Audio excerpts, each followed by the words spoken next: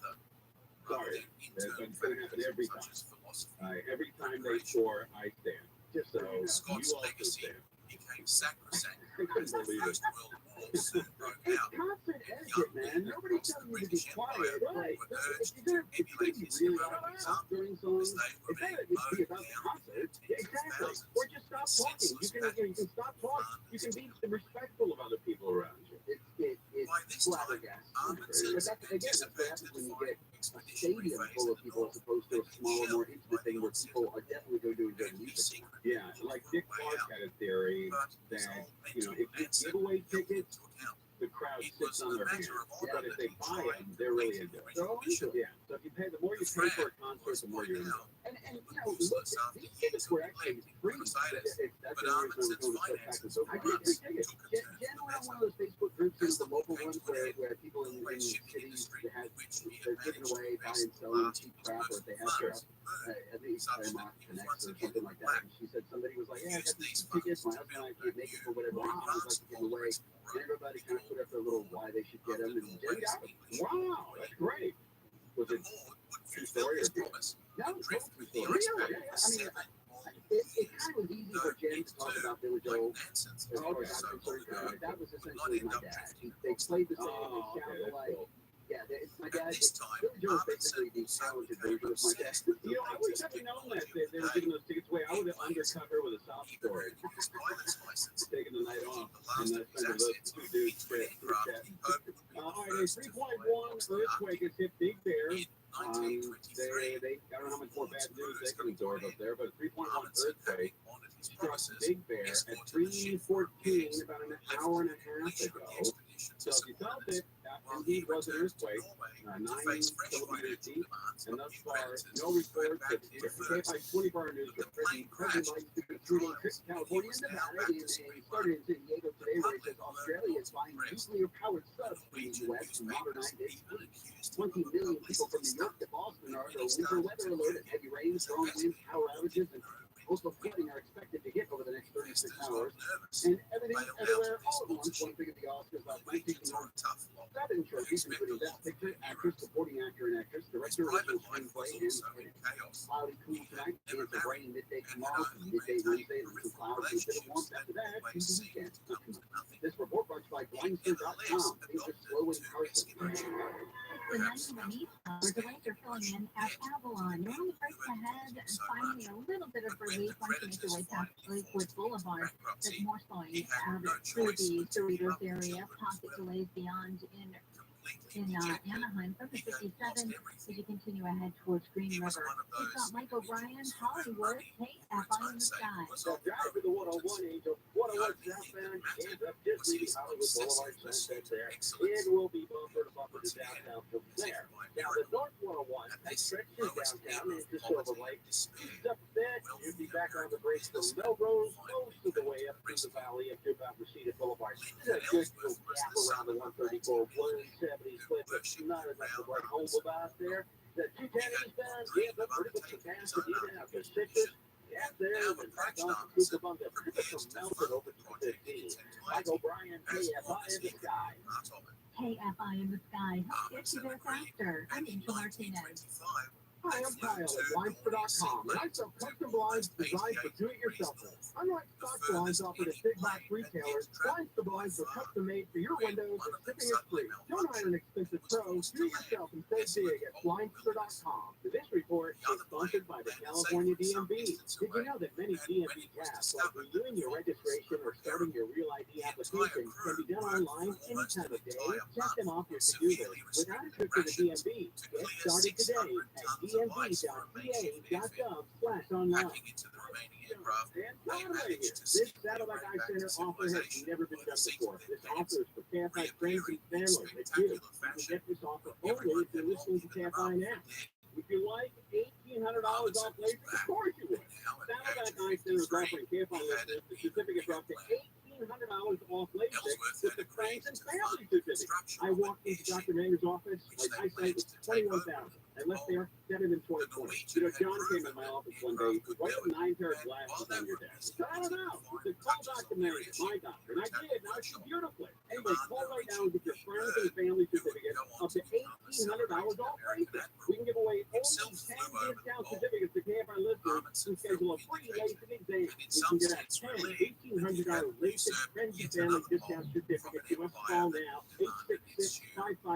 866-559-4444, 866-559-4444, 866-559-4444. And Dawn, what would you do if the secret cabal of the most powerful force in the United States told you, hey, let's start a coup?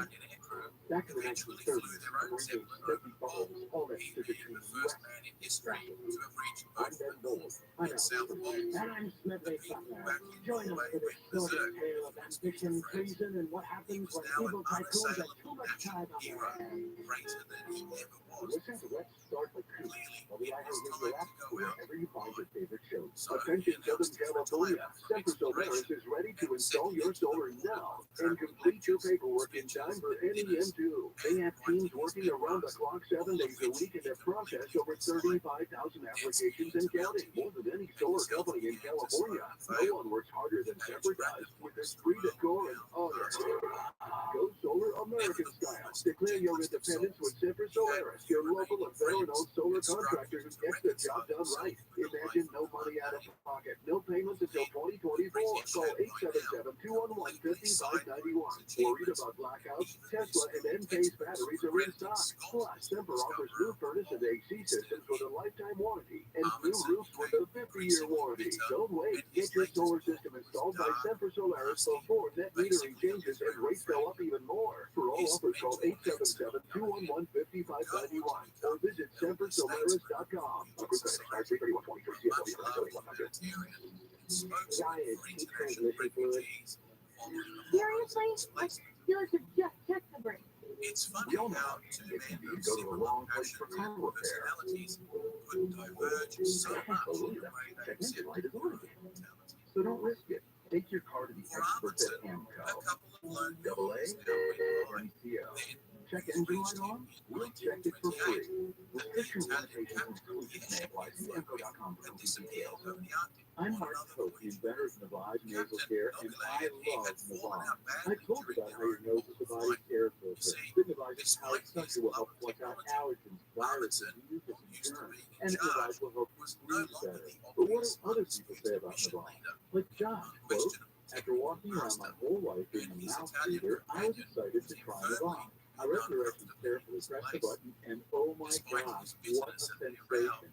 So much music, so much breath in my life. This is a life changer, unquote. He's one of over 100,000 online reviews praising Navage. It's a natural solution trusted by over 3 million people to help you breathe better, sleep deeper, snore less, and stay healthier without growth. Navage is available at Walmart, CVS, Walgreens, Target, Rite Aid, and online. Navage, N-A-V-A-G-E. Clean nose, healthy life. As many as half of workers battling cancer choose to hide the condition from their employers. It's time for those in charge to take charge. Together, Memorial Sloan Kettering Cancer Center and Publicis Group are urging companies worldwide to take a stand and pledge to help create a more open, supportive, and recovery-forward culture at work.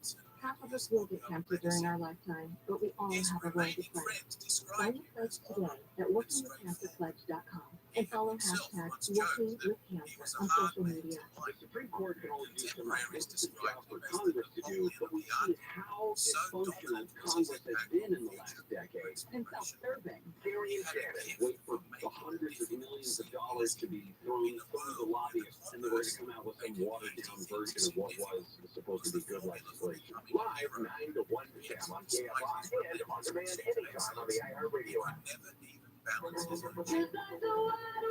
Sense of obsessive attention to detail, renewed perfectionism, hard to romanticize. But when previous earthquake that happened in Big Bear at around 3:50 on an hour and 40 minutes or so ago, 3.1 earthquake. So snow, earthquake. Now we got rain coming in. That's another big story. Rain coming in. Atmosphere of civilization, another one. And to have some positive news here that Disney's famous Dole Whip is coming to grocery stores next month. So you can go enjoy one of those over the weekend. Like Lancers is a great restaurant in Burbank. Beautiful restaurant. But they might go out of business because of their gas bill. Well, so I'm sitting here taking a look at the gas bill for this restaurant, and it is staggering. $23,618.88. Oh my God! How big is it? 23,000. Their sense of humor, legendary friendliness, and cheerful music is celebrated in Irish-themed pubs and St. Patrick's Day celebrations the world over. Shamrocks, leprechauns, and all things green have made their way into the hearts and cultures of many countries. And though the older among us remember the troubles that engulfed Northern Ireland for much of the 20th century, few people know about the broader history of Ireland and its long and tragic relationship with England. The uprisings and repression, the famines and exodus, or the political persecution that condemned activists to rot halfway around the world days a week This for years. convict's Sadly, she brutal says with penal restaurant colonies of prices Australia. going up, she might have to dine In out this less. video, we'll take a brief look at Irish history, its complex historical relationship with Britain, and as an interesting aside, a little known, though extraordinarily daring breakout of feeding political prisoners from one of colonial Australia's toughest prisons. Join us as we dive into the history of the Irish problem, Fenian rebels, and the Cattell Parisian. It's open on both ends, man. And raining. She was complaining about it messing up with her drying out her throat. Oh, no. And then he, at one point, he put the scarf around his neck and he just sat in the audience and said, rub his arm and goes, it's after cold in here. Oh, no. While the history of Ireland will be said to go back thousands of years, beyond the Bronze Age and into the distant Paleolithic, our story begins in 4th century Hibernian, a mysterious land beyond the age of Britain. Like the pigs in become modern Scotland, the natives of Ireland were a mysterious and ancient race, more like Celtic losing money because of lived ballooning in tribal cocoa gas communities, and other utility bills. organized into family clans, and ruled by chieftains who, advised by their druid priests, vied for territory and power, much like everyone else at the time. It's just a little bit Ultimately south raiding and trading along the Roman built coastline of Britain north of and beyond. Magnolia and south of Moscow. There's a bourbon. The edge of the known world seemed not to be worth the trouble of invading. You share some of the profits amongst your people. Maybe a little less. Despite this, Rome was nevertheless still exerting some culturally influence through its trade networks, and with it, an influx of adherents of the growing cult of Christianity. Some sources suggest that these earliest Christians may have come across to Ireland as slaves, carried off by Irish raiders who frequently attacked vulnerable western reaches of the empire. By 432 AD, tradition has it that St. Patrick arrived to begin his preaching and missionary work there. Now, no story about the Irish would be complete without touching upon its greatest celebrity official in what is today Western England, was abducted by Irish pirates and spent 6 years as a slave, tending animals there. It appears that while in bondage, he was exposed to Christian teachings among the small group that was already established there. And in his own later writings, he tells us that at that time, he began to receive visions of saints that would guide his eventual escape back home. It looked like it's just like a Shortly after, he had yet another vision in which his Irish captors were begging him to return as a holy man to walk among them. Home Goods, all in that area. And it's just As he grew to maturity, having himself recently been ordained as a priest, this last vision played upon him repeatedly, such that he felt compelled to travel back again. But in his new mission, he faced the hostility of both local pagans and established Christians alike. He nevertheless persisted, enduring beatings, imprisonment, and even a trial by his fellow believers, who accused him of impropriety and being, shall we say, a ladies' man. But despite these setbacks, his fame as a teacher spread far and wide, with nobles converting to the faith and building churches and monasteries around the country under his guidance. One legend concerning St. Patrick, the symbolic identity of the Roma Church and the Green of Ireland under his name. Another legend, or set of legends, that only emerged fasting and meditating on a mountain for 40 days, as you do. When he was set upon by venomous snakes in one version, and black demon birds in another. In both versions, he chases Bloomfield also says the fact the river will soon be a river last week or realize that the case workers to help them stay off the street. Like trolling. Actually preached the gospel in Scotland, Kitchen and Bath Center, a firefighter's was been the hurt while bloke battling a fire in for Tarzana. banishing the Loch Ness monster into the lake that This is now morning, its but not celebrated threatening home buildings. and tourist The attraction. department says while firefighters are taking action, our car drove Now, over a 4-inch as if that supply wasn't line, bad knocking enough, a firefighter to the ground. paleontologist party Firefighters taken to the goers hospital for have also non-life-threatening injuries. burst the Our proverbial department says bubble it's a reminder by to never cross confirming that a there fire have been or no hose significant line. reptiles People in in the the central part of Irish the state fossil are record evacuating as since another at atmospheric least the river is last expected ice to age, heat the which means, of course, that either the church has been pulling the wool over our eyes, or otherwise St. Pat had the geological mojo to banish fossils as well as live snakes.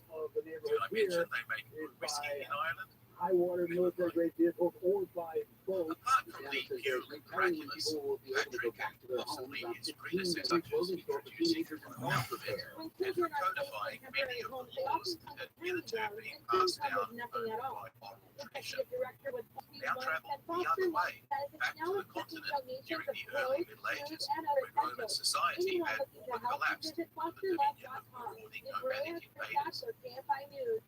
President Biden's insisting the nation's banking system is safe. When he died in 461 at the age of 76, he was bishop and primate of a substantial Christian community. By the 7th century, his stature had grown to such an extent that he was venerated as the patron saint of all Ireland. And unlike most other saints, he was the patron of not much else, except maybe snake bites. As mentioned, he is often symbolically shown clutching a sprig of chaparral, and emblematically often represented via a red saltire. An example being its integration into the Union Jack flag, following the Acts of Union in 1800. But we're getting ahead of ourselves. So Britain actually gave Ireland its greatest national hero, and Ireland, for its part, gave back a whole lot of missionaries in return. When Rome itself was overrun by barbarians. So far, so good. But with the instability of the post-Roman world, new power Roman Ireland and the western region of the known world faced a threat altogether greater than the Romans, the Vikings. By the late 8th century, Viking raiders from Norway plundered and pillaged their way around the Irish coastline, but despite the mayhem, they never managed to capture large portions of the country. Being satisfied with establishing this became a major trading hub. Several generations of celebrated heroes within the various Irish kingdoms eventually expelled the invaders, and though these kings continued to vie for supremacy among themselves, the island nevertheless prospered with what eventually led to petitions by compatible lords for aid from new trade partners and friends alike. Marriage alliances were made, and when King Dermot MacMurrough, King of Leinster, regained his lost kingdom with the help of his northern son-in-law, Richard Strongbow de Clare, he happily declared him his sole heir. Now, this made Norman English king Henry II, an empire builder extraordinaire, somewhat concerned that a minnow like Strongbow might have the audacity to declare himself the rightful Norman king. So, he did the only reasonable thing one could do in those days. He paid and take the whole place for himself, neighbours included, which he promptly did in 1171 with the blessing of the Pope, Adrian IV, an Englishman I might add, who wanted to bring the Irish Church under his complete control. Mind you, Henry was still carrying the stigma of bumping off Archbishop Thomas Becket, so if handing over the entire Church of Ireland was going to find him some credit in the new pontiff, all the better. Thus, Henry became the first English king to set foot in Ireland, and with his own Norman troops, he now took much of the rest of the island while they were at it. The king subsequently named his younger son John as Lord of Hibernia. Poor old Henry unfortunately ended up having what you might call some significant family problems. So, with John, the archetypal bad guy who gave Hollywood so much grief, unexpectedly became King of England in 1199. The lordship of Ireland now fell directly under the English crown, and that's where all the trouble began. And I don't mean just for Ireland. This bloke was such a rascal that his own barons eventually bailed him up at knife point to sign a document limiting the monarch's absolute powers. The precedent that this document, the Magna Carta, set would unleash a process of democratization that would change the face of Europe forever, though it would certainly have its fair share of selectivity, reversals, and interruptions along the away. 800 specific. But for the Irish, at least, it was going to be a long, dark struggle back to the light of self-determination.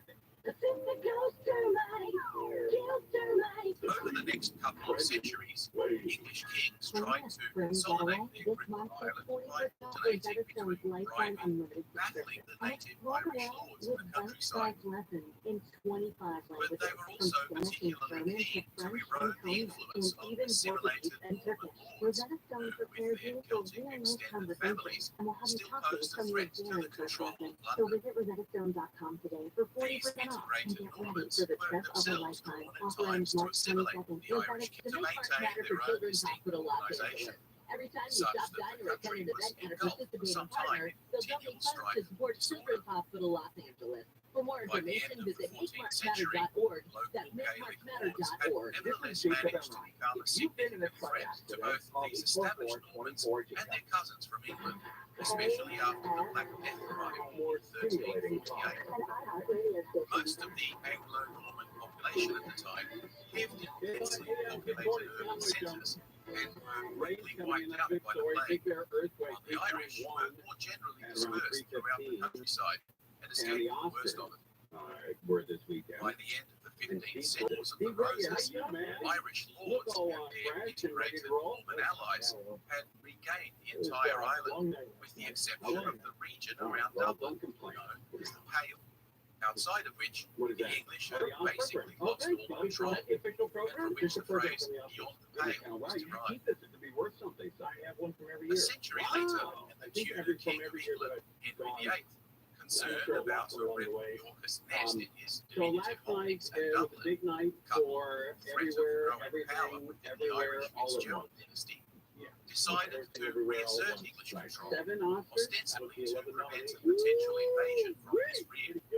A series of brutal and bloody wars followed, and Irish fortunes waxed and waned, more or less ending with the 9 Years' War led by Red Hugh O'Donnell and his father-in-law, Hugh O'Neill, who managed to unite the Gaelic clans under an Irish confederation. They won a number of brilliant early victories, but they were eventually forced to change tactics to bail out the besieged Spanish allies, and were gradually progressed in ethnic cleansing of the local Catholic population. Tactics that would be reinforced by colonizing vacated regions with Protestant, English, and Scottish immigrants. This project cemented English control throughout the realm and asserted the English language, customs, and significantly, the Protestant religion as the law of the land. The destruction of farmland, the total doctrine of the English, led to widespread famine that killed upwards of 100,000 civilians, forcing the capitulation of their leaders and the annexation of Ireland in 1603. It should be said that even among the long-established English loyalists in and around the Pale, who historians of late people think they were themselves Catholics, just like the Irish, and were hopeful of maintaining both their shared religion as well as their privileged relationship to the crown. But in Protestant Tudor and later on Jacobean England, despite assurances, this was never going to fly, and the new English, that is to say Protestant settlers, now pouring into the devastated north, quickly gained privileges, status, and power that completely supplanted their established allies around Dublin, pushing them into the bosom of their Gaelic neighbours. Despite still controlling the bulk of the states throughout Ireland, Catholic lords were now neutralised from participating in their own parliament by new laws that favoured Anglican immigrants, and they were additionally required to pay hefty penalties and taxes for not attending Anglican church services, while abiding the ongoing confiscation of their lands to make way for expanded settlements granted to foreign colonists. He's been up for 53 Academy Eventually, Awards. this blatant discrimination blew up into a number of new rebellions, but when England itself collapsed into civil war, a new confederation of Irish Catholics of all ethnic backgrounds, led by yet another couple of O'Neills, at one time even sided with the English liberty that Charles cautiously granted and then quickly rescinded a number of times, depending on his fluctuating circumstances. Things, as we know, eventually, by 1649, Charles had lost his head, and Oliver Cromwell decided to invade Ireland to mop up whatever royalist forces remained, and to solve once and for all Composer, if you do a show with Petros, because this station has broken now, both of if you think that the devastation caused by the paranoid womanizing Henry is tough for them, what did the guy his won new for model best army was cohesive and supporting well actor? Is equipped, he a with the public full backstage? backing of the English Parliament.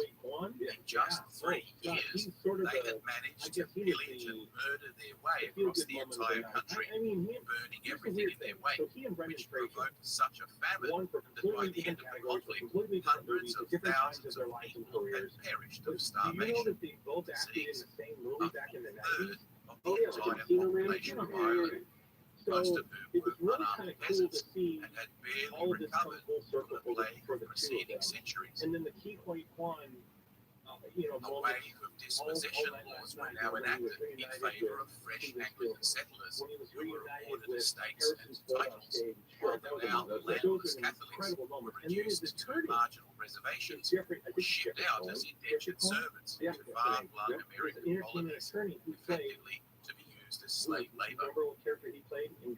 You see, by this time, there was a general tendency within England's ruling class not only to demonise Catholics in general, but to dehumanise the Irish in particular, portraying them as primitives and apes. It was yet another painful and familiar episode in Irish history that would go on to sting its collective memory. Their failure to liberate the homeland, once again the result of disunity and infighting, a pattern that would characterise the Irish story for centuries to come, in which generation after generation rise up in rebellion, only to flounder through ineptitude, disunity, and now increasingly espionage and subterfuge by British agents.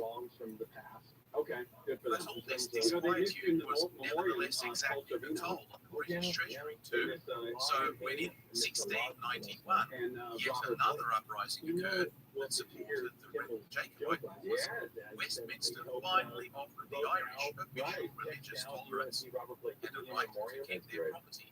Because the English currently had bigger problems brewing in France and the Low Countries. The exhausted Catholics saw this as a real victory, but they were quickly shown to be suckers, because within the next couple of years, the Irish Parliament, comprised essentially of minority Anglican MPs doing the bidding of London, passed an astonishing series of laws that were even more draconian than any that had ever preceded them. According to Fitzsimons, Catholics are now prohibited from all professions except medical, which doesn't say much about their faith in God. They were barred from public service or official positions. Children could only be educated by Protestant teachers, and moreover, this couldn't be circumvented by sending your children offshore, which was also illegal. Catholics were forbidden from participating in trade or commerce in any corporate town. They were disqualified from holding leases of land for longer than 31 years. To add insult to injury, they were forbidden to inherit land from Protestant relatives. Nor could they legally possess a horse with a value of over £5, and would literally be unseated by a Protestant and forced to accept £5 for a horse, even if it was worth 10 times more. Catholics who converted to the Protestant church would legally sue their parents for ongoing maintenance and would instantly become the owners of their parents' property, reducing them to tenants for life under them. Catholic priests were now forbidden to celebrate Mass under severe risk of penalty, but if they recanted to become Protestant, they would be given a stipend for life. and then back on And to top it all off, Catholics were now officially banned from sitting in Parliament, which was basically just a mouthpiece for London anyway. Crane of some sort. Now, it wasn't just the Catholics that were under the hammer and feeling like outcasts in their own land. By now, hundreds of thousands of Scottish Presbyterians and other minority religious dissenters also came under censure by the Anglican establishment, despite their Protestantism, because their Calvinist doctrine was out of step with the Orthodox one. Though they could still sit in Parliament and enjoy some freedoms denied to Catholics, they were still subject to the onerous penalties and taxes levied on anyone not of the Anglican Church proper. Now, if there's one thing a Scotsman hates, it's being parted from his money. So this had the effect of not only driving many of them into closer relationships with their Catholic neighbours, but also prompted the immigration of approximately 200,000 of them to America by 1775. The pertinent domestic outcome for those left behind was that the delineation of national identity in Ireland began to shift significantly away from a purely religious one toward one of a broader Irish cultural commonality. Ironically, all the attempts at forced Anglicisation of the Irish appear to be backfiring, as many new Protestant immigrants instead began themselves to adopt an Irish national consciousness, much as the Norman Old English settlers that preceded them had done in the Middle Ages. By 1776, the American War of Independence was in full swing. Trust is a really hard thing to build and a really easy thing to destroy, and we have to be very respectful about that. Our partnership with iHeart has really helped us build that trust and that relationship with the on-air talent. The best thing for us to do is to build a relationship with our consumers. And if those consumers have a relationship with the DJs that are on air, then we want to build on that. House of the Dragon, which is one of our most successful, the most successful campaign we've ever done for a show, audio is a core part of that. Principles of civil, political, and religious liberty for all Irishmen. By 1789, not only had the United States been victorious in their war of liberation, but revolution had also broken out in France. The mood of the United Irishmen now shifted from one of internal reform to outright Republican agitation. A number of parliamentarians in England had already voiced their support for social change, and the bill had even been passed in both the London and Dublin houses, guaranteeing religious tolerance with some access to higher education. But these reforms were largely ignored by the ruling minority, and things were slow to change on the ground. In 1794, Tone, heavily influenced by Georges Danton, Thomas Paine, and others in the French Assembly, declared his goals. To subvert the tyranny of our liberal government, to break the connection with England, the never-failing source of our political evils, and to assert the independence of my country, unite the whole people of Ireland, to abolish the memory of all past dissensions, and to substitute the common name of Irishman in place of the denomination of Protestant Catholic dissenter. Really? I go, no, I just made that up. It was a dream-like vision, with the whole world seemingly moving in the direction of liberty around them. But, yet again, dissension within the Irish community soon saw splinter groups of regional Catholics and Protestants undermining and openly working against each other. Of course, the British were not sleeping while this was going on, and though they were preoccupied with external events, they were active in helping the movement self-destruct through subterfuge. By 1795, ringleaders within the United Irishmen were being arrested and tried for treason, while others, including Tone, fled to the US or France, hoping for support to instigate a revolution. The French obliged in 1796 with 15,000 troops and plenty of weapons sent across by ship, but storms and rough seas made landing impossible. So the fleet returned to France, and the Irish were once again on their own. To make matters worse, In 1798, Napoleon had just sacked Rome, and reports were filtering in on his humiliation of the Pope and the entire church, which saw Catholic support for the United Irishmen dramatically wither, faced with the prospect of a godless French regime replacing the English, as though it could be any worse. The poor old Irish were going round in circles, and when the rebellion finally exploded, informants had ensured that the British were ready and waiting, arresting many of the organisers within days, such that the rebels were left significantly disorganised and lacking cohesive leadership. Insurrection, nevertheless, flared up all across the country, with peasants streaming to join the fray, armed only with pikes and farm tools. Guerrilla warfare was fought in towns and villages the length and breadth of Ireland. The revolution came to a head at the Battle of Vinegar Hill, and though the Irish farmers were soundly beaten by seasoned British artillery and light infantry, Lord Castlereagh, Chief Secretary of Ireland and an active combatant during the campaign, commented on the valour of his enemy, despite being severely outgunned. I could never have believed that untrained peasants could have fought so well.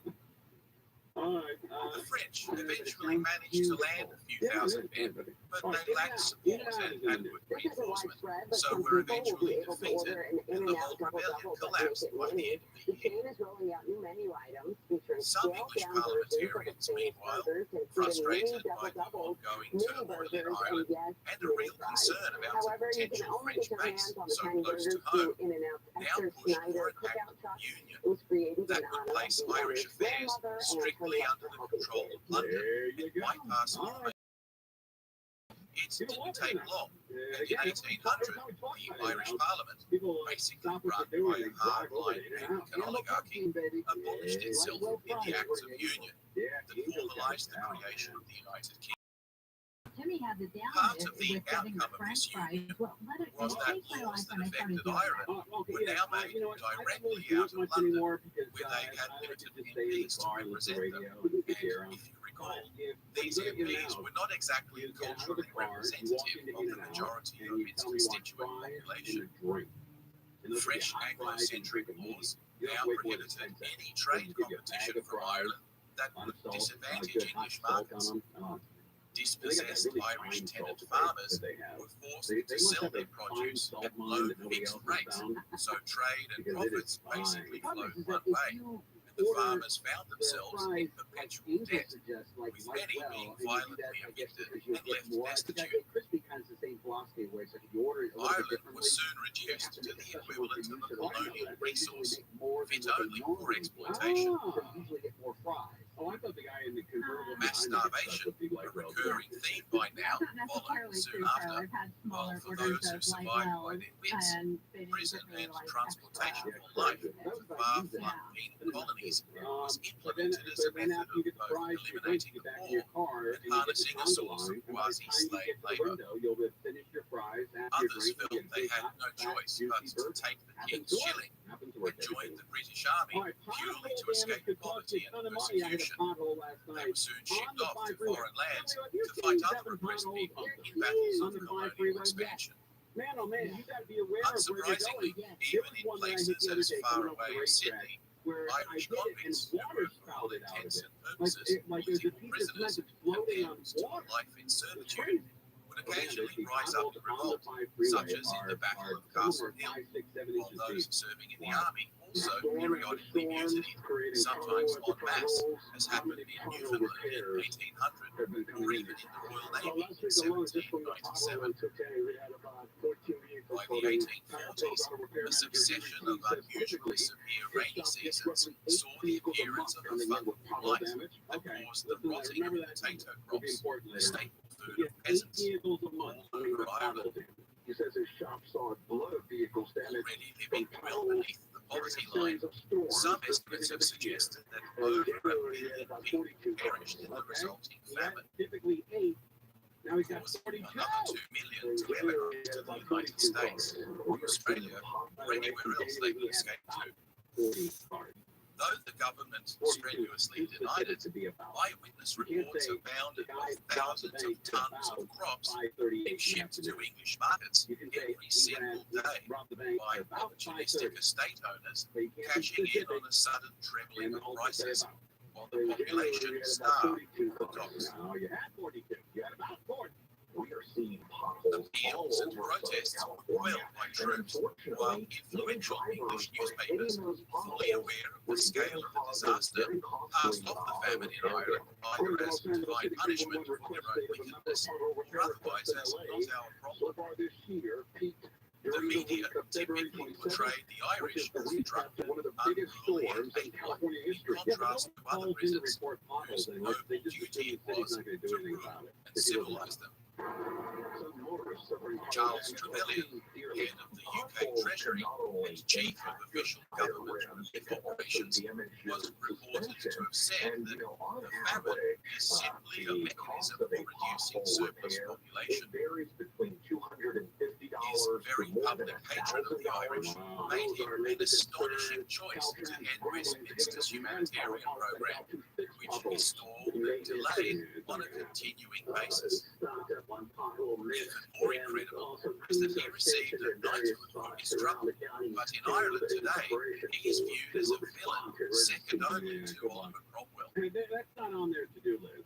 While some debate still persists as to the extent of government and media culpability in the tragedy, most historians squarely view it as an intentionally genocidal British political agenda of ridding themselves of the Irish problem. 2 to 4 inches. All this at a time the British were priding themselves on their recent abolition of the Atlantic slave trade and their role as enlightened liberators of an evil Napoleonic Europe. The guy who owns a car wash. One reason for this peculiar disparity is the suggestion by some historians that the ruling class in Britain at the time was heavily influenced by the writings of Thomas Malthus, a political economist and demographer. Malthus observed that as food production improved, the health and well-being of people also improved. However, he insisted that this well-being was only temporary because the resulting population boom would soon outstrip food production and lead to a famine, which would kill off the population back down to a manageable level. His theory rested on the notion that population growth is exponential, while food production is linear. So, as these lines diverge, the result would be inevitable instability, famine, and societal collapse. Something he viewed as entirely normal, natural, and even divinely ordained as appropriate punishment from God for man's wickedness and overconfidence. This theory led him to condemn any attempts at government intervention during food crises as being not only contrary to God's laws, but also an interference with the natural order of things. Trevelyan was an ardent student of Malthus, so his policy during the famine is therefore no surprise. Likewise, both Charles Darwin and Alfred Russel Wallace also studied his works extensively and were significantly influenced by them. Malthus wrote his seminal treatise in opposition to the growing positivity movements arising out of the French Enlightenment. All this nauseating continental optimism was offensive to him, and his essentially morbid treatise found wide support among the insular landed gentry, who increasingly applied the emerging doctrine of what would come to be known as survival of the fittest to their own estates and businesses. The fact that Malthus failed to predict the Industrial Revolution or factor in the multiplier effect of new technology on food production, as well as the reduced birth rate that accompanies urbanization, has eventually seen his theory become discredited, but its prejudicial application against the destitute and hungry caused much preventable suffering throughout the United Kingdom, not just Ireland. Unsurprisingly, the backlash wasn't long in coming, with the emergence of political activism among the poor in the form of trade unionism. There's a stall on the Karl 71 Marx southbound was just lapping up before the the 91 discontent freeway. and, Shuttle with his bus mate blocking the Engels, second lane from the travelled last around delays England, are backing up liaising all with the way Chartist almost from protesters SoCal who were Canyon calling for Parkway. major We got political Michael Bryman, reforms to Fullerton, benefit the KFI working in the class. sky. Much of his later socialist theories grew out of his experiences in London, where he took a stick to Malthus, blaming poverty not on overpopulation and limited resources, but instead on class injustice and exploitation. Socialism was born, and the English were now copying serious blowback as public opinion shifted sympathies significantly towards the Irish. To highlight the absurdity of the ruling elite's attitudes to the catastrophe unfolding in Ireland, one incident in particular stands out. The Ottoman Sultan, Abdul Majid I, a firmly pro-European progressive Muslim ally of Queen Victoria, was so moved by reports of the famine that he transferred £10,000 in cash as humanitarian aid. But British diplomats in Istanbul warned him that since Queen Victoria had herself only donated £2,000, it would be seen as a diplomatic insult.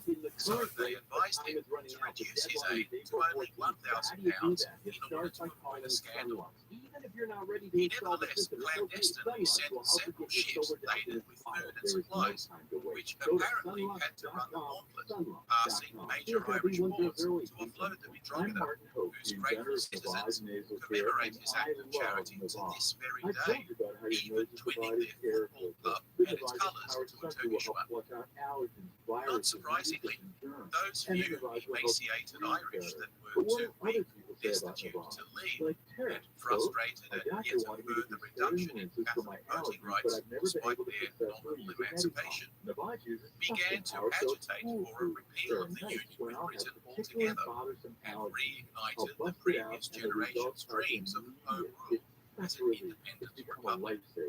New associations were formed throughout the country, such as the Young Ireland movement. Pamphlets were printed, and orators such as James Fitz and Layla and James Stevens began calling for armed insurrection at a time when the whole of Europe seemed to be exploding into open rebellion against autocratic rule. From Paris to Vienna, Copenhagen to Bucharest, from Budapest to Amsterdam, a springtime of nationalist revival, liberal ideas, and revolutionary demands for democratic reform was sweeping the continent and threatening to topple monarchies like nothing ever seen before. Irish nationalists joined the fray, but like much of the rest of Europe, their poorly coordinated and all-in insurrection collapsed almost as soon as it began. Emaciated peasants, being no match for professional soldiers, armed with artillery and state-of-the-art musketry. Britain quickly passed new sedition laws, banning freedom of speech and criticism of the government of any kind, whether in print or by mouth. Dissidents were rounded up and typically received a death sentence. Worse, the now familiar transportation for life to penal colonies, where hard labour and a miserable death awaited them. Some agitators, such as William Smith O'Brien, nevertheless managed to escape their hellhole, Van Diemen's Land, and led into Europe or America, where, along with enigmatic figures such as John O'Mahony and Michael Doherty, would go on to form Irish fraternal organisations, complete papers, literature clubs, and charities. The largest of these, notable for its open and militant agenda, is the Fenian Brotherhood in the United States, named after a mythical clan of poet warriors from ancient Irish history.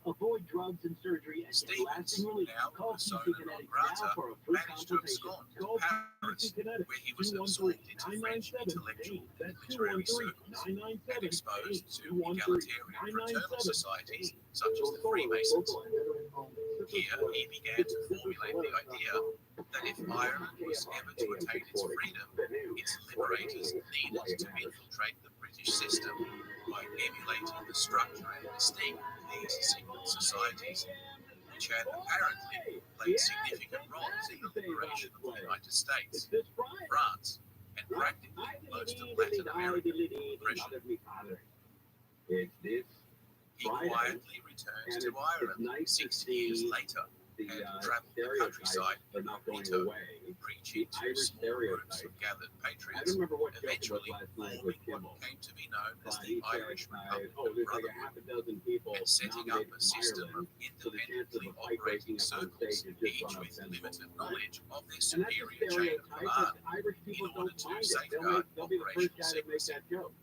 By 1860, Dublin already had 16 circles of 820 men each, an underground newspaper with circulation in the thousands, and a solid relationship with the American Fenian Brotherhood, which made plans to ship arms, cash, and men back to the fatherland for the mother of all rebellions as soon as Stevens gave the word. But then the American Civil War broke out, and the Irish, loyal to their new home states, joined both the Union and Confederate armies in their tens of thousands. Typically, they formed Irish regiments on both sides that were, at times, pitted one against the other in horrific battles such as Fredericksburg, with some estimating casualties among Irish combatants to have been in the tens of thousands. The Irish also contributed no less than 18 generals to the leadership ranks of both armies. These refugees from British tyranny, barely settled in their new homeland, were now fighting brother against brother in America, instead of liberating their homeland from the English. And a few miles up from that, up near the Morris Reservoir, if you're familiar with this area, Stevens' dream of a general uprising would have to be shelved until the war was over. near the Morris Meanwhile, the English were hardly sitting idly by, and their espionage network was soon aware of the Brotherhood, though not of the identity of its key leaders or the size of its actual membership. For now, the circles were holding. They're passing the Morris Reservoir. One of the key objectives of the Brotherhood was to recruit Irish soldiers currently serving in the British Army. You see, the British colonial expansion into India, Africa, and elsewhere necessitated a steady supply of fresh troops to continue the momentum. So the government relaxed the ban on Catholic enlistments, and many young Irishmen who were otherwise starving or unemployed joined out of sheer desperation. Stevens believed that if these men could be convinced of the righteousness of the Irish cause, they would defect at the appropriate moment, and he would not only have an instant army of veteran patriots, professionally trained, courtesy of Her Majesty Queen Victoria, but the English themselves would lose a large chunk of their army in the field, causing panic and disorder. It was from these ranks that a number of significant leaders were recruited. For the purposes of our story, a couple of key players are worth bringing up for special mention. John Devoy, a schoolboy at the time of the Great Famine, he watched his older brother die an agonizing death of starvation, while he himself was physically abused by his Protestant schoolteacher. Vowing revenge, as soon as he was 18, he left Ireland to join the French Foreign Legion, hoping to learn the trade of soldiering from some of the toughest in the business, eventually returning to Ireland and becoming one of Stevens' key officers. There were also Dennis Duggan, John Flood, and Jeremiah O'Donovan Rosser, all of whom became key members of Stevens' inner circle. There were now thousands of soldiers throughout the empire who had taken a secret oath to join the Brotherhood. The more active recruiters among them in Dublin were John Boyle O'Reilly, a talented young journalist and writer who had joined the 10th Hussars in Dublin. His family had connections to a number of previous failed uprisings, and many of his classmates had died of starvation during the famine, so he was certainly highly motivated. Sergeant Thomas Darrow, a decorated veteran of campaigns in South Africa and the Chinese Opium Wars,